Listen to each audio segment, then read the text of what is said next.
반도체에서 많이 쓰는 제품 수율 관련된 수율 모델, 수율 모형에 대해서 이야기해 보겠습니다.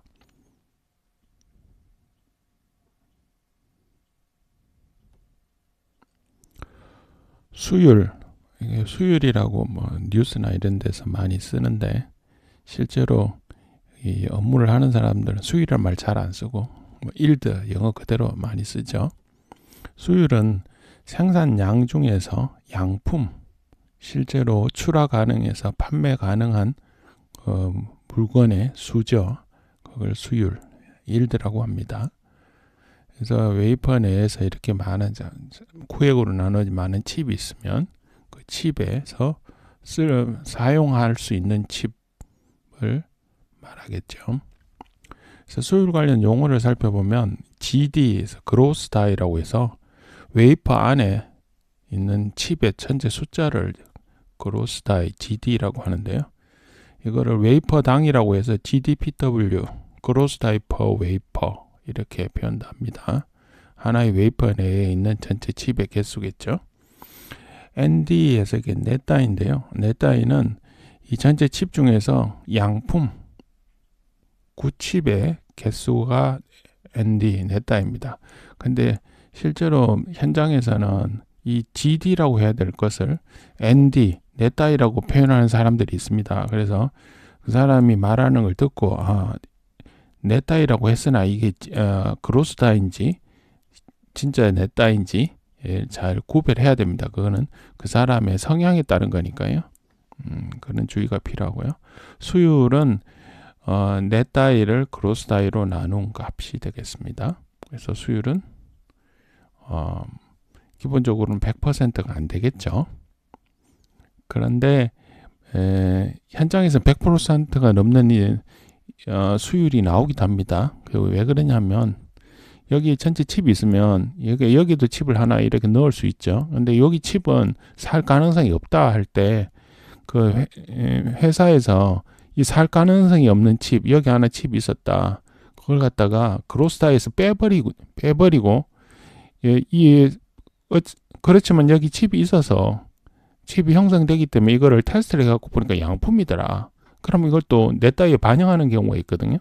그래서 그로스다이는 빼고 넷다이는 반영하고 뭐 이렇게 돼가지고 일드가 100%가 넘는 경우도 생깁니다. 그런데 그거는 단순하게 그로스다이를 임의로 작게 세서 작게 카운트해서 생긴 문제입니다. 그래서 원칙적으로는 수율은 100%보다 낮아야 맞습니다. 그 다음에 디펙트 덴시티라는 건 단위 면적당 결함, 디펙트, 양품을 만드는데 방해가 되는 모든 요소가 결함이겠죠. 그 결함의 개수가 됩니다. 면적당 개수다. 그래서 디펙트 덴시티 이렇게 표현을 합니다. 수율 모형 일드 모델이 있을 텐데요. 그래서 일드 모델에서 우리가 생각하는 건 디펙하고 일드하고 관계식을 생각하는 게 이제 일드 모델입니다. 그래서 일드는 익스포넨셜의 디펙 곱하기 에리어, 디펙트 덴시티 곱하기 에리어가 되고요. 근데 이 디펙트 덴시티가 디펙트 덴시티가 0일 수도 있고 1일 수도 있고 2일 수도 있고 웨이퍼 내에서 모든 지역에서 디펙트 덴시티가 0이냐 1이냐 2냐 하나의 숫자가 되느냐 안 되느냐, 이 디펙트 덴시티가 분포를 가질 거냐 안 가질 거냐 이런 게 있겠죠. 그래서 분포를 가진다고 보면 각 디펙트 덴시티 별로 그 계산되는 일드는 디펙트 덴시티 곱하기 에리어를 하면 그 면적당 디펙의 개수가 되겠죠. 그래서 그 익스포넨셜의 마이너스 텀이 돼서 이게 실제로 그 일드가 됩니다. 특정 디펙트 덴시티에서. 그래서 그것을 0에서부터 먼데까지 디펙트 덴시티의 분포에 맞춰서 적분을 하면 일드가 나오겠죠. 수율이 나옵니다. 그래서 여기서 D는 디펙트 덴시티, A는 칩 에리아, 그 다음에 디펙트 덴시티 디스트리뷰션은 FD 이렇게 표현을 하는 거죠. 근데 이제 디펙트 덴시티가 어떤 분포를 가지느냐, 아주 단순하게 디펙트 덴시티는 하나밖에 없다. D0라는 이 값 웨이퍼 전체 내에서 이 디펙트 덴시티는 D0 하나밖에 없다. 이렇게 하면 이게 숫자 전체 적분이 아니고 그냥 D0에서의 값만 나오잖아요. 그래서 전체 적분 하나 1포인트, 한 포인트에서 값이랑 똑같죠. 그래서 그렇게 되면 우리가 포화선 모델이 됩니다. 그래서 익스포넨셜의 마이너스 D0A. 그래서 여기 이제 가로축이 디펙트 덴시티인데 디펙트 덴시티의 임펄스 1포인트만 있을 경우 이게 포화선 분포가 되고요. 그 다음에 0에서부터 2배의 D0 사이에 이렇게 삼각형 형태의 분포를 가진다. D0에서 제일 많고 D0보다 적은 디펙트 덴시티도 있고 많은 디펙트 덴시티도 있다. 이렇게 삼각형 형태의 분포를 가지게 되면 이게 이제 머피 모델이라고 그래서 D0A분의 1 익스포넨셜 마이너스 D0A의 전체 제곱 형태로 일드가 나오게 됩니다. 이게 이제 머피 모델이고요. 그 다음에 이게 디펙트 덴시티가 제로 쪽에는 분포가 크고 무한대로 갈수록 0에 가까워진다. 디펙트 덴시티 이 분포가 작은 쪽이 좀 몰려 있다. 그럴 경우에는 시드 모델이 되는데 이걸 적분을 하면 익스포넨셜 적분하면 그 앞에 있는 요 숫자 값이 요 중간에 이거 f of t 값이 이제 전체 적분 값으로 나오겠죠. 그래서 이렇게 납니다. 1 플러스 D0A 분의 1 형태로 나오는 게 시드 모델입니다. 시드 모델이고요. 그래서 크게 봐서 많이 쓰는 모델은 이렇게 세 가지가 있다는 게 되겠습니다. 그래서 그 세 가지의 차이는 뭐냐면 디펙트 덴시티 분포가 어떻게 되느냐, 임펄스 모양이냐, 삼각형 모양이냐, 지수 모양이냐. 지수 모양 제가 그림을 뺐는데 지수 모양이냐 이게 다른 게 되겠습니다. 근데 이제 그 외에 우리가 흔히 많이 듣는 보자-아인슈타인 모델이 있습니다. 보자-아인슈타인 모델은 뭐냐면 시드 모델을 확장시킨 겁니다. 이게 무슨 말이냐면 우리가 반도체를 만들 때 한 층 한 층 쌓아가면서 만들거든요. 한 층당 일드가 있을 수 있습니다. 수율. 뭐 특정 예를 들어 층을 10개를 만드는데 1번 층에서 수율이 90%밖에 안 나왔다고 하면 2번 층, 3번 층부터 10층까지 다 퍼펙트하게 완벽하게 만들더라도 일드는 90%밖에 안 되는 거잖아요. 그러니까 한 층 한 층을 시즈 모델로 가져가고 여러 층을 쌓는다고 생각하면 그 각각의 일들을 곱하면 내 층별 일들을 곱하면 전체 일드가 나올 겁니다. 그런 관점으로 일들을 이렇게 계산하는 거죠. 그래서 일드는 1 플러스 DD 곱하기 A 분의 1의 n승. 그래서 요 n은 크리티컬 레이어 넘버 이렇게 표현을 합니다. 크리티컬 레이어. 근데 이게 크리티컬 레이어 넘버가 레이어 층의 수를 말하는 건 아닙니다. 조금 다르고요. 그 다음에 DD는 레이어당 디펙트 덴시티입니다. 그렇죠? 근데 이제 n 값을 어떻게 하냐면 n 값은 각 레이어에 각 층에 n 값을 더한 건데요. 이때는 레이어별 공정 난이도를 부여를 합니다. 그러니까 예를 들어 아주 쉬운 레이어는 아예 n을 0으로 만들어 갖고 그거는 일드 계산할 때, 디펙트 계산할 때 빼버리는 경우도 있고요. 어떤 레이어는 0.5를 부여하고 어떤 레이어는 0.25, 어떤 레이어 0.1, 0.2 이래서 그 특정 공정 레이어별로 난이도를 해서 n 값을 따로따로 다 부여를 합니다. 그러고 난 다음에 전체 n은 각 레이어의 n 값을 전체 합쳐준 거죠. 그래서 n은 전체 레이어에 합이 되지만 레이어별 n은 다 따로 있다. 그래서 그렇게 해서 시드 모델을 확장해서 이렇게 생긴 이 모델을 보자-아인슈타인 모델이라고 합니다. 근데 이제 디펙트 덴시티 관점에서 여기 아까 앞서와는 달리 여기는 DD라고 표현을 했죠. 앞서에는 D0라고 표현을 했었습니다. 그러니까 포화선 분포나 머피 모델에서는 포화선 모델이나 머피 모델에서는 D0라고 했는데요. 이때 D0는 통상적으로 센티미터 제곱당의 디펙의 개수로 표현을 하고요. 보자-아인슈타인 모델에서 이 DD는 통상적으로 인치 스퀘어, 평방 인치당의 디펙 개수로 합니다.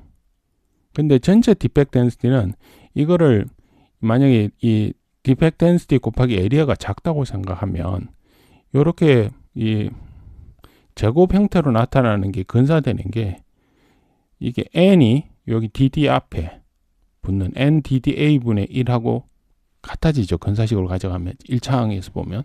그러니까 전체 디펙트 덴시티는 dd 곱하기 n 값이 됩니다. 그래서 이제 dd 곱하기 n 값이 디펙트 퍼 인치 스퀘어가 되니까요. 여기 D0하고 이 보자-아인슈타인 모델의 DD하고는 이런 관계식이 됩니다. D0는 n 곱하기 dd 곱하기 센티미터 스퀘어 나누기 인치 스퀘어. 그래서 대개의 경우, 많은 경우에 요즘에 반도체에서 이 n 값이 10몇 뭐 이 정도 나오거든요.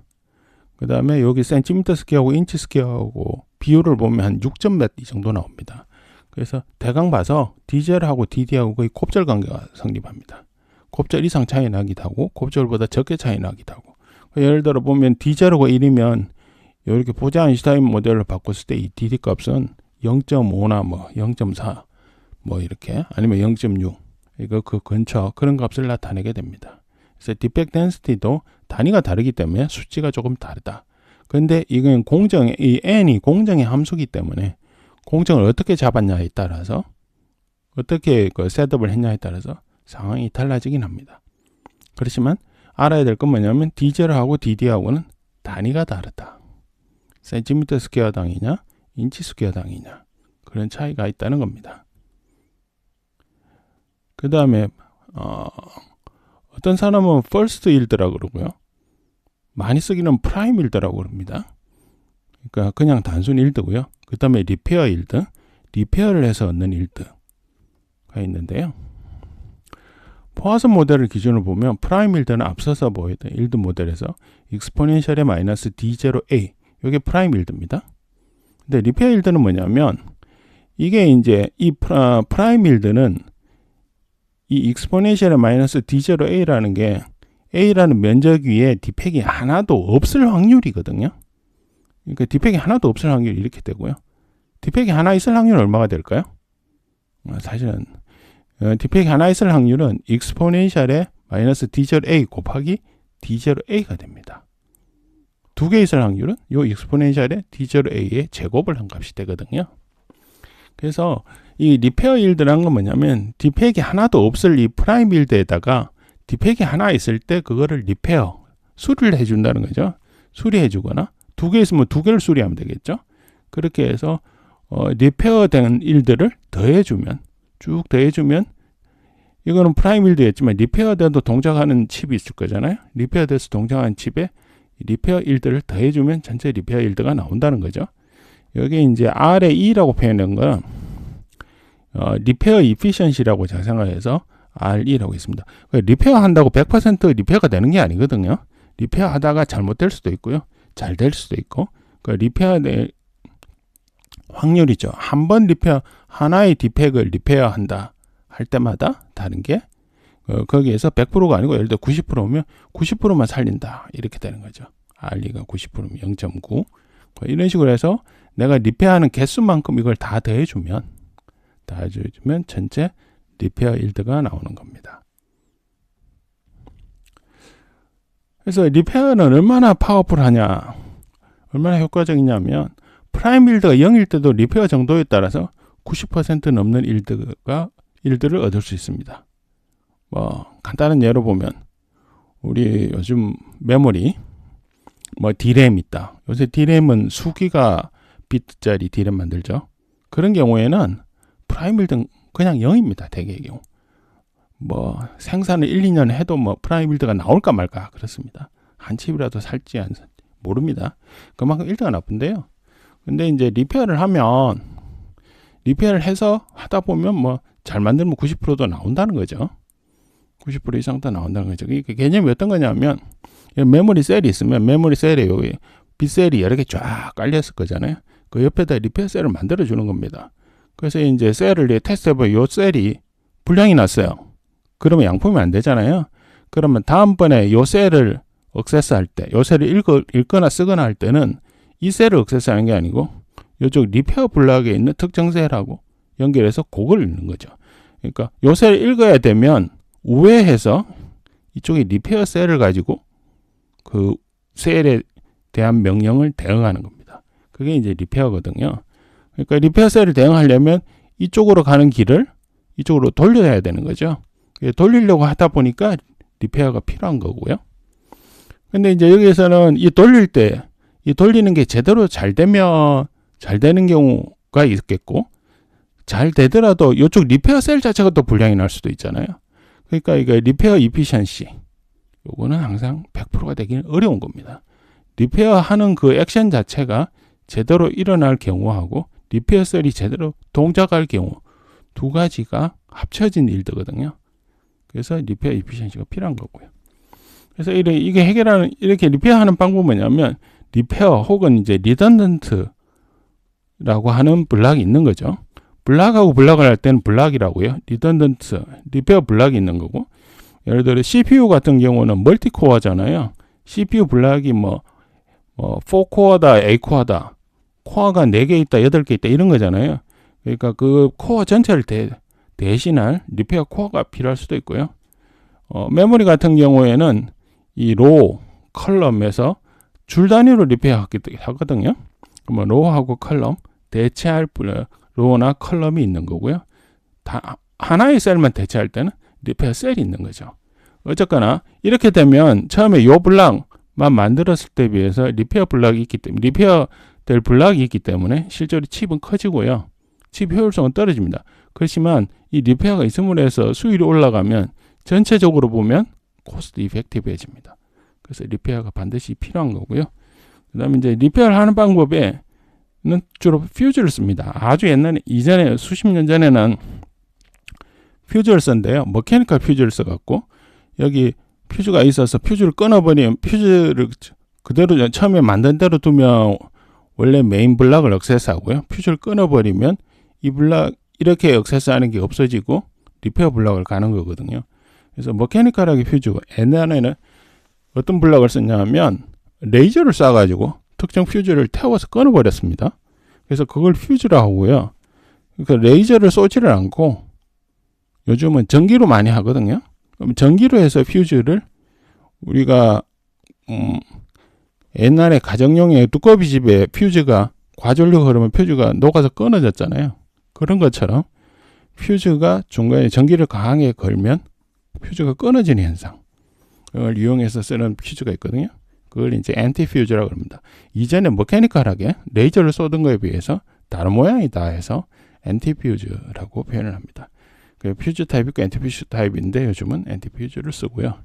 근데 그렇게 하지 않고 아예 불량이 나는 걸 각오를 하고 확률적으로 ECC라는 걸 쓰기도 합니다. 퓨즈 자체를 쓰지 않고요.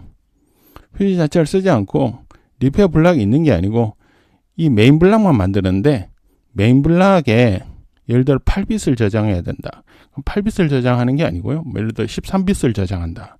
그래서 8빗은 메인 데이터고요. 나머지 5빗 정도는 메인 데이터가 에러가 났을 때 보완해 줄 코드를 넣는 거죠.